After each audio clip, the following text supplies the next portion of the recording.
John Abdullah Jinapor is former Deputy Minister of Power and MP for Yapeku. So he's actually joined us on the line now. He was addressing the media in Parliament today. Honorable, the Tema Oil Refinery, we've made efforts to hear from them on this issue of the lease. We've not had any formal information from them. I'm not sure the Energy Ministry itself has said anything. Have you cited any documents that concretize this deal? Because I noticed that you are saying that there should be more stakeholder consultations. But what are we working with? What document are we working with? Is it just hearsay or there's some tangible agreement we have somewhere, a contract? There are documents, and I would share some documents with you. At least there's been a formal presentation to the Public Procurement Authority titled Request to Adopt Single Source Procurement to Engage Strategic Partner for Tema Oil Refinery Lease Transaction. And if you look at that, there's a Toronto and TOR agreement. Indeed, 1, 2, 3, 4 agreements that they were seeking for the Public Procurement Authority to approve so they can execute this contract. I think there are circumstances under which the PPA agrees for sole sourcing. That has been discussed variously. That is even why we are worried.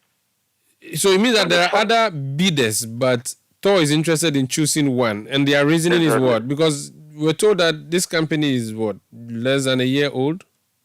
That is why all of us are calling that the process should be halted, that the process should be reversed, that we should have further stakeholder engagement on the way forward for TOR, that we should get a company that has a track record, the technical know-how, and the financial muscle, and also a company that is willing to invest by taking a stake in terms of shares when it comes to TOR, and not just rent it or lease it, use it, and leave. After 6 years, what happens? If the plant is run down, what do you do? And so myself and you, we are virtually saying the same thing. We want the good for TOR, we want the best for TOR, and that given the current structure and arrangement, it appears that it does not suit the long-term interest of the country when it comes to TOR. And that is why we are calling for a rethink and the process open up again so that other companies can have the opportunity to participate. I have spoken to the workers of the company. They are pretty okay with the deal. You are crying more than the bereaved. Not all the workers. The senior staff are. Some of the workers are not. The union itself, the union that represents TOR, and as I speak to you, I can refer you to the General Transport, Petroleum, and Chemical Workers Union of TUC. That is a bigger body, not a small group that thinks that this deal will favor them. We want a deal that will favor the whole nation, all the stakeholders, not just senior staff. And so clearly we are grounded. And I'm a member of Parliament. I represent people like you in Parliament. And so when I listen to people like you, it behoves on me to push your interest and that of the country. And that's exactly what we are doing. All right. Now, TOR in its state for the past few years, if not decades, has been a white elephant. If this is the best way to inject some capital or some money into the business to make it operational, why not? Because we have all agreed that TOR has a problem and it has to be with liquidity issues. If someone is coming to pump in money, let's celebrate. We're just renting the space out for 6 years and then we have our asset back. It's better than the asset remaining and rotting. Needs money, if a company needs investment and capital injection, it's a solution rental. You have a car that runs to Kumasi. You need somebody who would inject money so that you can overhaul the car. And you think that the best interest is rather to go and give it to a driver to be running up and down and giving you some peanuts. We want a company that will revamp the refinery, improve on the technical capability, increase the refinery's capacity so that all the units will be working. If you read the agreement, and I've read it, the RFCC is not even part of the agreement. They're only talking of the CDU. And in refinery economics, you must produce more and refine more. So let's rather look at an agreement that look at the overall picture of TOR. As I speak to you, I'm told that the electricity to TOR has been disconnected because of non-payment of bills. Can we get a very good generator that would depend on the refined oil, just like we do with Atuabo gas, so that they can be independent of the grid? I think these are things that we should be looking at, and not just the short-term measures, more 5 years, 6 years. Let's ask ourselves, how do we want TOR to be in 15 years? I think that those are the issues that should be of concern to us. And there are partners that can do that. So let's hold it. A lot of people have raised issues with this agreement. Let's engage further. Let's consult further. Set the standards and the benchmarks. Open up and let's get the best deal. I think that's not a difficult thing to request of government. TOR is more than 60 years. We have seen newer refineries coming up. There's one coming up just less than a kilometer, actually a few meters away from TOR. I'm referring to the Centi oil. Are you sure that maintaining TOR in its current state and even revamping it, it would be able to match up with the other plants that are coming up and the ones that are already existing? Should we not be thinking of shutting down TOR or selling it off, and use that money for other businesses? Maybe the oil business is just simply not our forte. So the first option, based on your intelligent question, is that rental or lease agreement is not the best.